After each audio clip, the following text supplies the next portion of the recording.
I think there were not many people who understood just how broad his interests were and how supportive he was of an astonishingly wide range of organisation. Behind the glittering gates of Windsor Castle, a storm was quietly brewing, one that would shake the very heart of the British monarchy. What began as a simple family gathering was about to explode into a confrontation so shocking it could rewrite the future of the crown itself. Can you imagine witnessing a moment where secrets, betrayal, and ambition collide in the world's most powerful family? When Princess Anne stepped into that dimly lit chamber, she brought more than her usual grace and poise. She carried secrets that could expose a plan so ruthless, so meticulously calculated, that even the most seasoned royal experts would be left speechless. The burning question on everyone's mind: what happens when loyalty clashes with ambition inside a palace where every move is watched? Tonight, we're taking you behind closed doors into that tense private meeting where alliances crumbled, masks fell, and Princess Anne emerged as the unexpected hero who stood between chaos and the monarchy itself. But what was Camilla really plotting? And why would Anne risk everything to stop her? Stay with us as we reveal the shocking truth that changed everything. The Gathering Storm. Secrets behind palace doors. The invitation list itself told a story of calculated exclusion and deliberate inclusion. This wasn't a routine royal gathering. It was a carefully orchestrated moment that would determine the monarchy's future direction. The absent faces spoke as loudly as those present, creating an atmosphere thick with unspoken tensions and hidden agendas. Camilla entered the grand chamber with the confidence of someone who believed she held all the cards. Her years of navigating royal protocol and public scrutiny had shaped her into a formidable presence, one who understood the delicate balance of power within the family. She had weathered storms that would have destroyed lesser figures, emerging each time stronger and more entrenched in her position as queen consort. Camilla, queen consort, a job with no salary and no official duties. The consort's most important role? To support the king. But across the room sat Princess Anne, a woman whose reputation for directness and unwavering loyalty to the crown preceded her everywhere she went. Known for her no-nonsense approach and fierce protection of royal traditions, Anne had always been the family member who spoke uncomfortable truths when others preferred diplomatic silence. Her presence that evening carried in weight that made even the most confident personalities pause. The subtle dynamics playing out in that room revealed years of mounting tension. William's restless energy suggested he sensed something significant was about to unfold, while Edward's careful stillness spoke of a man preparing for revelations he suspected would be difficult to hear. The very air seemed charged with expectation, as though the ancient walls of Windsor themselves were holding their breath. What made this gathering particularly significant was the deliberate timing. Recent months had seen unusual shifts in palace operations, small changes that individually seemed insignificant, but collectively painted a troubling picture. Staff rotations had occurred with surprising frequency, ceremonial responsibilities had been quietly redistributed, and certain family members found their traditional roles subtly diminished. These weren't the random adjustments that naturally occur within any large organization. They followed patterns that suggested careful planning and strategic implementation. The question that lingered unspoken in many minds was whether these changes represented natural evolution or something far more calculated. Princess Anne had been watching these developments with growing concern. Her decades of service had given her an intimate understanding of how the monarchy functioned, and she recognized when that delicate machinery was being manipulated. The patterns she observed weren't random. They pointed to a systematic effort to reshape the institution from within. The documentation Anne brought with her that evening represented months of careful observation and discreet investigation. These weren't wild accusations born from family rivalry, but carefully compiled evidence that painted a picture of manipulation so subtle it might have gone unnoticed by those less familiar with royal protocol. Each piece of evidence told part of a larger story about influence being exercised in ways that bypassed traditional channels. As the meeting began, the contrast between Camilla's confident demeanor and Anne's quiet intensity created an almost electric atmosphere. Two powerful women, each representing different visions for the monarchy future, were about to engage in a confrontation that would determine which path the institution would take. The stakes couldn't have been higher. This wasn't just about personal ambition, but about the very soul of an institution that had endured for over 1,000 years. The other family members present found themselves caught between competing loyalties.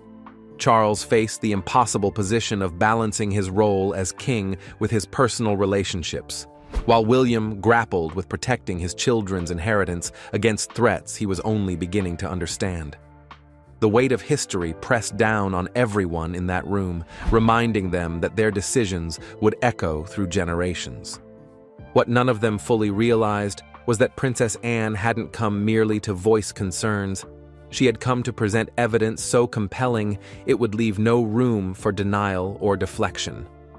The quiet strength she displayed masked the explosive nature of what she was about to reveal, and the royal family was about to discover just how close they had come to losing everything they held sacred.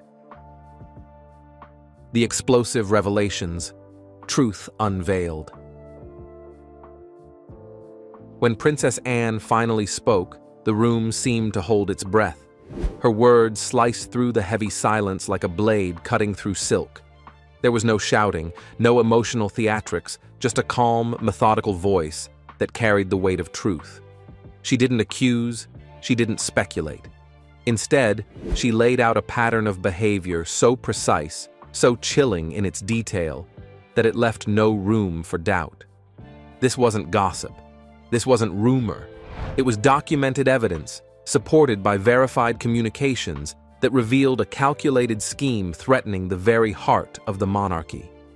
Her first revelation was enough to send ripples of shock across the chamber.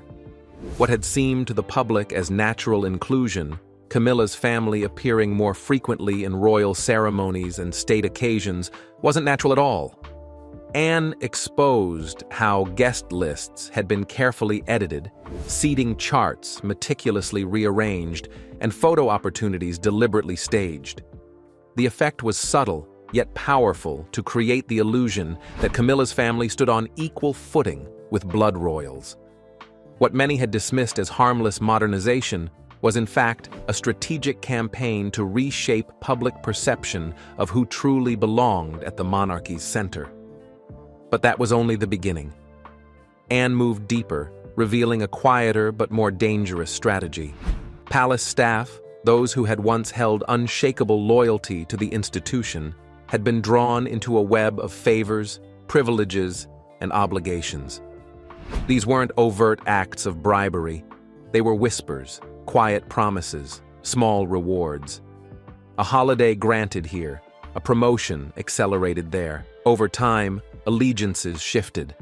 Loyalty that had always belonged to the crown was being subtly redirected toward Camilla's sphere of influence. It was the kind of manipulation so gradual it could pass unnoticed until someone like Anne connected the dots. The manipulation didn't stop with people, it had extended into the very documents that governed palace life. Communications were quietly rerouted, official protocols suddenly updated, ceremonial rules that had stood unchallenged for decades rewritten under the guise of efficiency. On paper, each change seemed minor. Taken together, they formed a pattern, a systematic restructuring that expanded Camilla's authority while diminishing others. It wasn't modernization. It was a coup in slow motion, executed in plain sight yet invisible to those unwilling to see. Anne then turned to the most disturbing revelation of all the targeting of the next generation. Documents showed deliberate efforts to reduce the visibility and ceremonial roles of William's children, heirs to the throne. while, at the same time, elevating the presence of Camilla's descendants. This was no longer about social appearances or adult rivalries. It was about reshaping the monarchy's future. It was about engineering public perception so that, in years to come, the line between heirs by blood and heirs by marriage would blur beyond recognition. The room stiffened as Anne placed financial documents on the table. Attempts had been made to redirect trusts and estates away from traditional beneficiaries. These weren't minor adjustments. They were sweeping moves that, if successful, would have altered the economic foundation of the royal family for generations. Complex maneuvers, written in legalese, hinted at the work of expert advisors, people who knew exactly how to disguise ambition as bureaucracy. It wasn't opportunism. It was strategy. And then came the revelation that shook the room to its core: private communications between Camilla and her closest advisors. Somehow, Anne had obtained them emails, notes, and confidential exchanges. The words were clinical, strategic, and calculating. Phrases like securing permanent influence, restructuring legacy, and cementing future roles leapt off the page. These weren't the concerns of a supportive royal consort. They were the blueprints of someone determined to mold the institution to her will, no matter the cost. William's face went pale, drained of color, as he realized what was being revealed. Edward shifted uncomfortably, unable to mask his unease.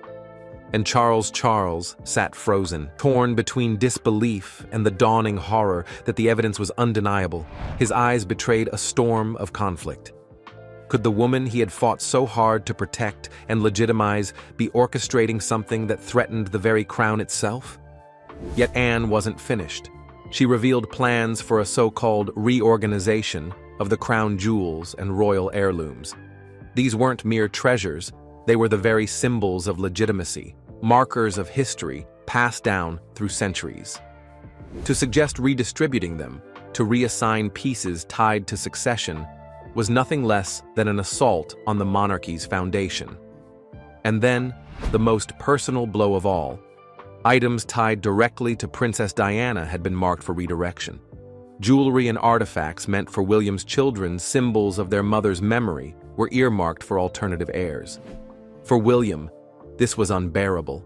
It wasn't about wealth or trinkets. It was about his mother's legacy, about ensuring Diana's spirit remained alive within the crown that had once broken her. To strip that away was to strip away memory itself.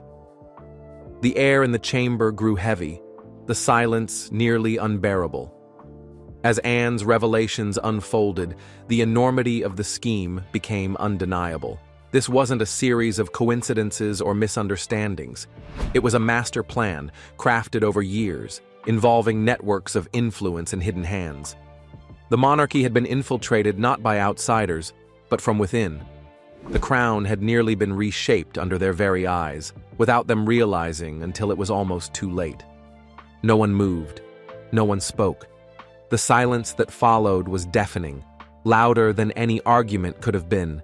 Each person in that chamber understood the gravity of what had just been exposed. This wasn't just family drama. This was betrayal. This was survival. And the question that lingered, unspoken but burning in every mind, was chilling. Now that the truth was out, what were they going to do about it? The confrontation, when masks fall away. The explosive confrontation that followed Anne's revelations shattered years of carefully maintained royal decorum.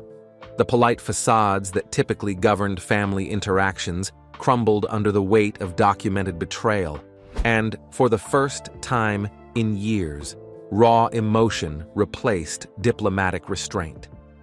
The transformation was immediate and shocking, from a formal family meeting to a courtroom where justice demanded to be served. William was the first to break the stunned silence, his voice trembling not with uncertainty, but with the controlled fury of a father protecting his children's future. His words carried the accumulated frustration of months of sensing something was wrong, but being unable to identify the source. Now, with the evidence laid bare before him, his anger found its target. He demanded explanations, accountability, and assurance that his children's birthright would never again be threatened by internal manipulation. Camilla's initial response revealed the desperation of someone whose carefully constructed plans had suddenly collapsed. Her denials came quickly, almost frantically, as she attempted to reframe the evidence as misinterpretation or administrative confusion. But each explanation sounded more hollow than the last, particularly when confronted with her own documented words and actions.